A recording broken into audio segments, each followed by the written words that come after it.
What's up guys, Lou here, back with another video, and today we're going to be taking an exclusive first look, hands-on, with the new Gear S2. You have this brand new user interface, which for me is probably the coolest part.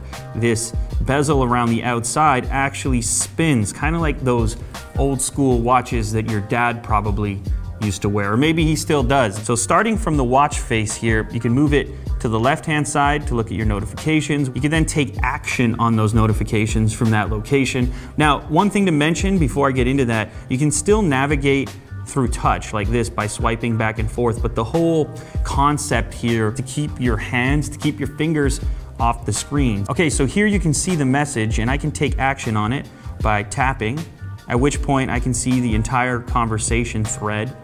Then at the very bottom, I can click reply. From here, there's a couple of different options. What's up? I'll talk to you soon. There's a plus button down at the bottom. So if you're like me and you like to use a lot of slang with your friends and whatnot, you can put it all in here. I'm assuming it's gonna be appropriate slang, okay? Keep it clean, kids. But that's not the only option. You can also use your voice. You can see there's a microphone icon there, so you can dictate the message back. Or if you wanna have a little bit more fun, pick a thumbs down, because I'm just a downer that day. No, never mind. Thumbs up. That's what we're all about. Then I can just select it, boom. Now, if you're old school, there's even an option using this T9 style input. This, for me, is probably not the most practical way to interact with it at this point, but hey, it's there. Maybe you're in some kind of top secret environment and you can't get to your phone. You've got this under the table, you know, some James Bond type stuff. So here you'll be able to see that there are tons of different watch faces to choose from. In fact, there's over 20 right now. There'll be an open SDK so people can make their own watch faces. By clicking on the stylize button, you can get even more variations even within one particular watch face. And another cool thing here is that there are custom watch faces for different functions. Here you can see there's a Nike watch face. And that brings me to actually one of my favorite watch faces here, activity bubbles. There's two independent bubbles. Unfortunately, right now, you can tell that I've been sitting a little bit too much. Daily competition with yourself. We've seen this before on other activity trackers and whatnot, but I just thought this was kind of a cool implementation. You see a guy sitting down. You see the actual image of it, and it makes you feel terrible about yourself. Get up, stop feeling terrible. Let's make a change. The bands are interchangeable.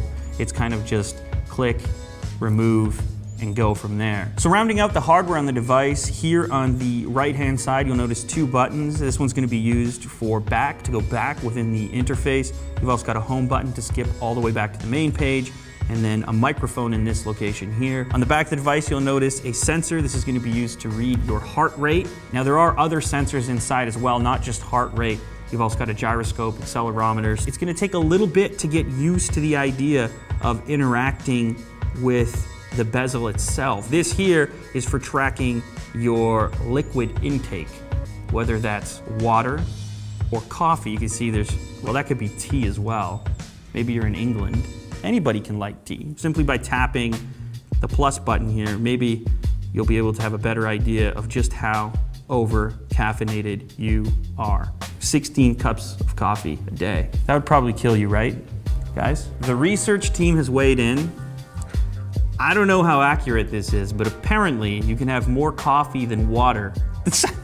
Say the number again, how much coffee? 31 liters of coffee before you die, apparently. Don't try that at home. And Samsung is claiming that this device is going to get between 2 and 3 days of battery life. That's true. That's a major leap in the right direction, as I think battery life is one of the major drawbacks of smartwatches. Now, when you do go to charge the device, you'll be using this little dock. Put that on your side table. It has 4 gigabytes of internal storage. So that means you're gonna be able to take a little bit of music with you locally right on the watch. Now, something that's really exciting and I'm personally quite happy about with this device is it's no longer going to be Samsung exclusive operation. This will now work with other Android devices. So that gives you a rough idea of the immediate UI, but by going to the home screen, tapping it twice, you'll bring this up. These are your apps.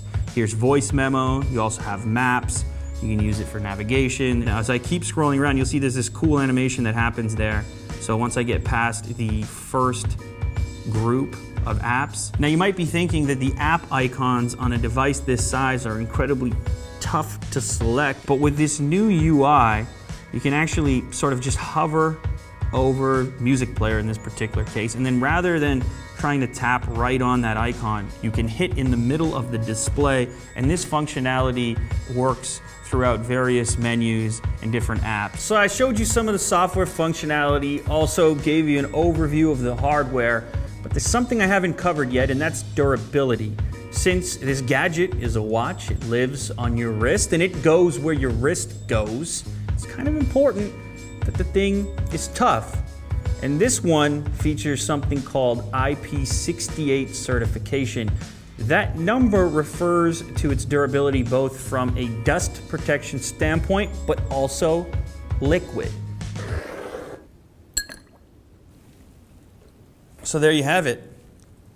Completely submerged. Let's make sure it's still working. Yeah, no problem. Perfect. All right, IP68, as promised. That's pretty impressive. Your watch will not die if you drop it in the toilet. There you have it. A quick look, a first look, a hands-on with the new Gear S2. If you guys enjoyed this content, make sure to leave a thumbs up down below. Subscribe for more content like this, and I'll catch you on the next episode. Later, guys.